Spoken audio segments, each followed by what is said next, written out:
मेरा आज आपसे केवल एक क्वेश्चन है, ऑनेस्टली आंसर करना। क्या हमारे देश के प्राइम मिनिस्टर सचमुच में इतने ज्यादा बुरे हैं? तो पिछले 3 टर्म से उन्होंने देश में कोई विकास कार्य नहीं किया है। पिछले 3 टर्म से नरेंद्र मोदी इस देश के प्राइम मिनिस्टर क्यों है? अगर उनका काम इतना ही ज्यादा खराब है तो इसके सारे प्रश्नों के उत्तर आप अनबायस्ड होकर एक बार सचमुच में लॉजिक और डेटा के हिसाब से सोच लेना। लेकिन लोग कह रहे हैं कि ये बंदा डिक्टेटर है, और मेरी प्रॉब्लम यह है कि ये डिक्टेटर क्यों नहीं है, क्योंकि पिछले 15-20 दिनों से इस देश के अंदर में प्राइम मिनिस्टर नरेंद्र मोदी को इतनी ज्यादा गंदे लेवल पर जो ट्रोल किया गया। चलो ट्रोल हटा दो, हम लोग भी राहुल गांधी को ट्रोल करते हैं, मजाक उड़ाते हैं, बहुत कुछ करते हैं, लेकिन मैंने कभी भी आज तक बिलो द बेल्ट जाकर राहुल गांधी के बारे में, उनकी मां के बारे में, उनके पिता के बारे में या किसी के बारे में, हम लोगों की जितनी भी कम्युनिटी है, कभी भी किसी ने कुछ भी नहीं कहा, क्योंकि ट्रोलिंग की एक लेवल होती है। लेकिन इस लड़की ने वो लेवल पूरी तरह से गाड़ दी थी। आपने इसका वीडियो देखा ही होगा, मैं ये वीडियो नहीं चलाऊंगा, लेकिन अब इस लड़की का पता हमने लगाया है। ये नोएडा में रहती है और क्या कर रही है? जाहिर सी बात है कि ये मेकअप आर्टिस्ट का कोर्स कर रही थी बच्ची अपनी लाइफ बनाने में, लेकिन इसको लगता है कि थोड़ा सा मैं इन्फ्लुएंस हो जाऊं। इन्फ्लुएंस कौन कर रहे थे, कैसे कर रहे थे,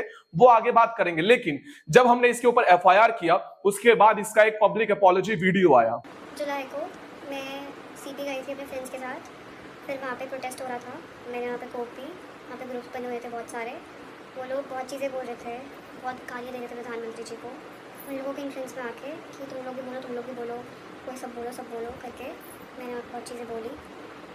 मैंने जो करा वो माफ़ी के लायक नहीं था, मैंने बहुत गंदी चीज़ें बोली है, बट ये मेरी पहली और आखिरी गलती होगी। इसके बाद मैं ऐसा कुछ नहीं करूँगी और ना ही वो चीज़ मैंने कभी पोस्ट की थी।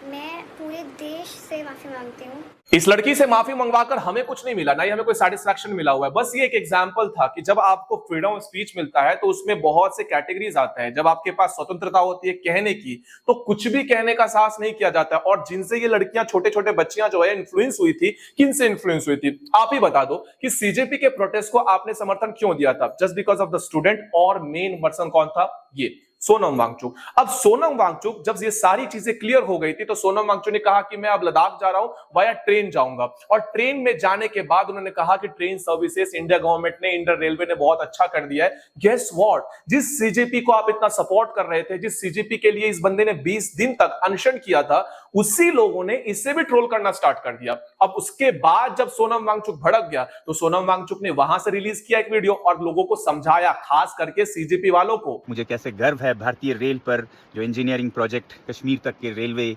बनाने में लगी है। इस पर भी कुछ लोग नाखुश थे कि मैं सरकार की तारीफ कर रहा हूँ। इतने तंग नजर हो गए हैं हम क्या कि भारत का कोई विभाग, जैसे मानिए इसरो, अगर मार्स पे एस्ट्रोनॉट्स उतारे तो क्या हम उनकी भी प्रशंसा नहीं करेंगे?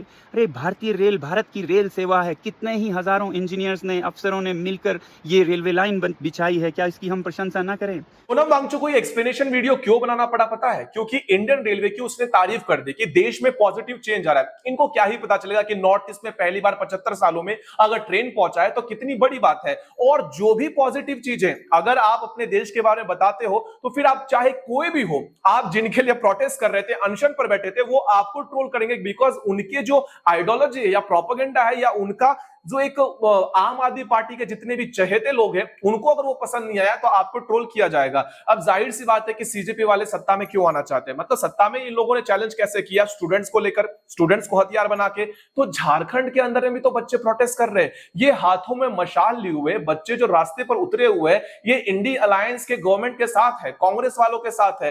क्यों नहीं झारखंड के ऊपर बात किया जा रहा है? पंजाब के ऊपर तो नहीं किया गया, कर्नाटका के ऊपर तो नहीं किया गया, एटलीस्ट झारखंड के रांची के अंदर में जो बच्चे प्रोटेस्ट कर रहे हैं उनकी तो बात करो। अब इस लड़की का कहना यह है कि इसको 300 में से 299.175 इसको मार्क्स मिले हुए। पीजीटी का जो रिक्रूटमेंट है, इसके अभी तक रिक्रूटमेंट ही नहीं मिले हुए, तो बच्चे वहां प्रोटेस्ट कर रहे हैं। तो सीजेपी वालों ने कितने वीडियो बनाए हैं, सीजेपी वालों ने कितना कंसर्न दिखाया? एक भी नहीं। यहां तक कि अभिजीत दीपके बार बार एक ही चीज आकर कह रहा है कि जितने भी दंगाई करने वाले थे वो आरएसएस के, बीजेपी के गूंज थे। तो भाई जब आरएसएस और बीजेपी वालों के ऊपर, तुम लोगों के ऊपर कार्रवाई की जा रही है, जो हिस्ट्री शीटर्स है, 2000 से अधिक लोगों की जो लिस्ट बनाई गई है, उनके ऊपर अगर कार्रवाई हो रही है, तो सौरभ दास यहां पर आकर कह रहा है कि ये लोगों को हम लोग एक्शन नहीं लेने देंगे। मतलब अपने ही लोग एक दूसरे के साथ नहीं है और ना ही एक दूसरे से तालमेल है। तो इनकी झूठे खबरें सारे एक्सपोज होते धीरे धीरे नजर आ रहे हैं। अब आपको समझना यह है कि भाई साहब, जो नीट प्रोटेस्ट के अंदर में ये लड़की आकर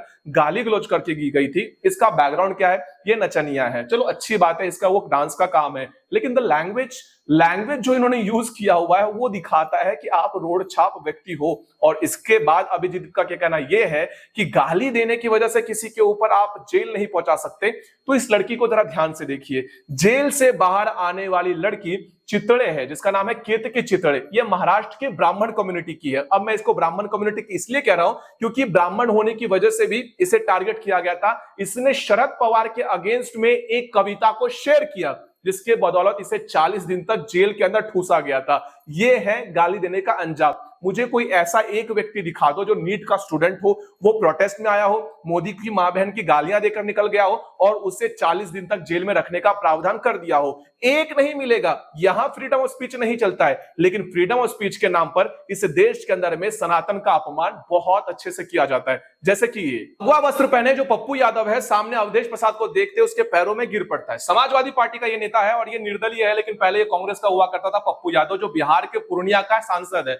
अब एक बात मुझे बस बताओ, ये जो नाट्य रूपांतर किया गया है, जहां पर एक पप्पू वहां से चलकर आता है, नीचे बैठा हुआ दूसरा पप्पू उसे देखता है, पहला पप्पू अपने जेब से पैसा निकालता है, नीचे बैठे हुए पप्पू को पैसा थमाता है और फिर नीचे बैठा हुआ पप्पू ऐसे चंदा के जो बॉक्स है उसे उठाकर भागने लगता है। ये हास्य रूपांतर किया गया, बहुत अच्छी बात है। लेकिन आपके दिमाग में एक चीज डाली गई, क्या राम मंदिर के अंदर में जो चंदा चोरी हुआ है वो किसी भगवाधारी ने किया, वो किसी ब्राह्मण ने किया, वो किसी पुजारी ने किया है? सरासर झूठ। आप अगर एसआईटी की रिपोर्ट पढ़ोगे तो पूरे एसआईटी के रिपोर्ट में आपको एक ही चीज मिलेगी, चंदा चोरी मंदिर के बाहर से हुआ है, जहां पर पैसों की गिनती हुआ करती थी और करने वाले ना ही भगवाधारी है, ना ही कोई साधु है और ना ही कोई पुजारी है। ये सर्वसामान्य वो लालची लोग हैं जिनको अब पूरी तरह से कानूनी रूप में सजा मिलेगी। लेकिन इन्होंने क्या सिलेक्ट किया?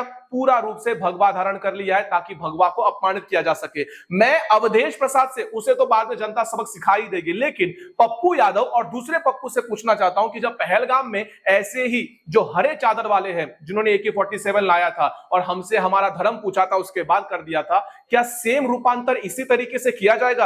राहुल गांधी यहां पर हरा चादर ओढ़ के, या राहुल गांधी को छोड़ दीजिए, उसके बगल में बैठा हुआ जो पप्पू यादव है, क्या हरा चादर छोड़ के वहां पर बैठकर पहलगाम का रिक्रिएट सीन करेगा?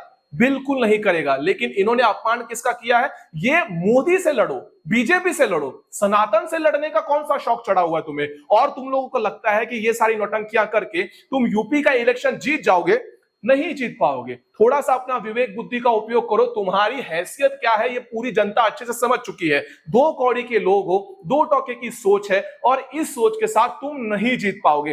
आज के इस वीडियो के अंदर बस इतना ही बताने का काम मेरा है कि अपनी जो आइडियोलॉजी है या अपनी जो जाति का गर्व है, एक मिनट के साइड रखकर देखो कि पिछले 15 सालों में क्या इस देश में सचमुच में कोई परिवर्तन नहीं आया? क्या इस देश में रेलवे इंप्रूव नहीं हुई? क्या सड़कें अच्छी नहीं बनी? क्या इस देश में नए प्रोजेक्ट नहीं लाए गए? क्या स्पेस के मिशन हमने सक्सेसफुल नहीं किया? क्या तुम्हारे हाथों में जो स्मार्टफोन है उसके अंदर मिल रहा डेटा अदर कंपैरिजन में अदर देशों के हिसाब से चीप नहीं है? क्या तुम्हारी बाइंग कैपेसिटी नहीं बढ़ी है? तुम्हारा इनकम नहीं बढ़ा है? जमीन की वैल्यू नहीं बढ़ी है? पेट्रोल डीजल ये सारी चीजें कांस्टेंट रही या नहीं रही? ये सारी चीजें जब देखोगे, यूपीआई यूज कर रहे हो, थोड़ा तो शर्म करो कि जिस इंसान का इतना कैशलेस आप लोग विरोध कर रहे थे, उसी के दिए गए आज यूपीआई के तहत में तुम इतना ज्यादा सुरक्षित ट्रांजैक्शन कर पा रहे हो। देश की इकोनॉमी अलग लेवल की चल रही है, लेकिन फिर भी जो अगल बगल के देश है बर्बाद हो रखे हैं, देश में तुम सुरक्षित हो और उस इंसान को डिक्टेटर कह रहे हो। और उसी बात का मुझे थोड़ा सा अफसोस होता है कि वो इंसान डिक्टेटर नहीं है। तुमने इतनी गंदी लेवल बिलो द बेल्ट जाकर बातें करी, फिर भी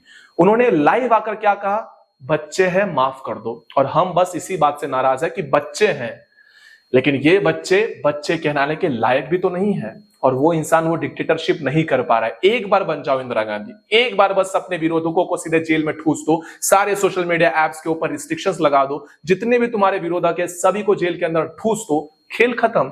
उससे कहते हैं डिक्टेटर। ये कैसा दो कौड़ी का डिक्टेटर है जो 20 दिन को तुमको प्रोटेस्ट करने की परमिशन देता है? यहां तुम्हारा दीपके कहता है कि पहले दिन जेल में डाल देंगे, वो आकर वहां पर गालियां दे रहा है, नाच रहा है, कूद रहा है, उससे कुछ नहीं हुआ और इसे हम डिक्टेटर कहेंगे? खैर कोई बात नहीं, इस वीडियो को शेयर नहीं करोगे मैं जानता हूं, सच्चाई जो बयां कर दी है। इस वीडियो को लाइक मत करना क्योंकि तुम सच्चाई का साथ नहीं दोगे। कमेंट में अंत वक्त जरूर कहना क्योंकि वही तुम्हारी वास्तविकता है। अब अगले वीडियो के अंदर मिलते हैं सनातन, तब तक के लिए जय सनातन।